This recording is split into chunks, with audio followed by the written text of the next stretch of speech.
chapter,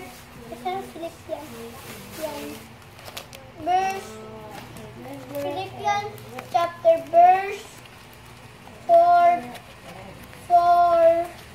verse 13.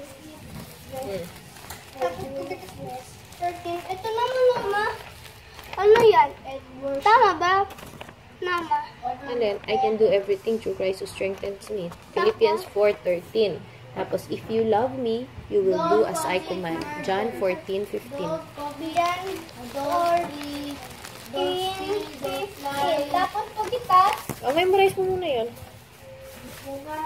If you love me, you will do as I command. Then, Do as I command. Matthew chapter. baka na. Worship you.